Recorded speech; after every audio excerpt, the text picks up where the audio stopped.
Hi. Delivery முடிஞ்ச உடனே எல்லாருமே சொன்னது என்னன்னா, வயித்த வந்து ஃபர்ஸ்ட்டு கட்டணும். இல்லன்னா வந்து அப்படியே ஸ்டொமக் வந்து நின்னுடும். அப்புறம் உன்னால குறைக்கவே முடியாது. அது குறையவும் குறையாது அப்படின்னு சொன்னது. பட் என்னோட டாக்டர் என்ன சொன்னாங்கன்னா, நான் சொல்ற வரைக்கும் நீ வயிறு வந்து கட்டக்கூடாது அப்படின்னு ரொம்பவே ஸ்ட்ரிக்ட்டா சொன்னாங்க. அண்ட் வர ரிலேட்டிவ்ஸ் எல்லாம் சொல்லுவாங்க, யூடியூப் பார்த்து கட்டுறது அப்படின்றது எதுவுமே இருக்கக்கூடாது.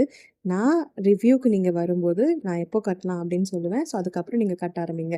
ஏன்னா, யூட்ரஸ் வந்து கொஞ்சம் ஹீல் ஆகி அது பேக் டூ நார்மல் ஷேப்க்கு வரதுக்கு நம்ம கொஞ்சம் டைம் குடுக்கணும். அதனால நீங்க உடனே கட்டக்கூடாதுன்னு சொல்லி ரொம்ப ஸ்ட்ரிக்ட்டா சொல்லியிருந்தாங்க.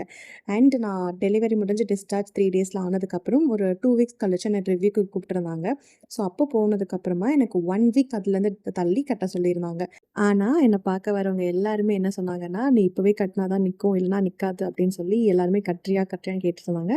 எஸ் நான் கட்டிட்டு தான் இருக்கேன் அப்படின்னு சொல்லியிருந்தேன். பட் எல்லா விஷயங்களுமே ஆ எல்லாரும் சொல்றதும் கரெக்ட்டா இருக்குமா? எல்லா நேரங்கள்லயும் அப்படின்றது நம்ம சொல்ல முடியாது. ஸோ ஒரு சில விஷயங்கள நம்ம டாக்டர் சொல்றத ஃபாலோ பண்ணி தான் ஆகணும். அண்ட் நீங்க உங்களுக்கு டெலிவரி முடிஞ்சதுக்கு அப்புறமா நீங்க என்னலாம் ஃபேஸ் பண்ணீங்க? அண்ட் எப்போ நீங்க ஹிப் பெல்ட் கட்டுனீங்க? அப்படின்ற உங்களோட எக்ஸ்பீரியன்ஸ மறக்காம கமெண்ட் செக்ஷன்ல ஷேர் பண்ணுங்க. அண்ட் பாய்.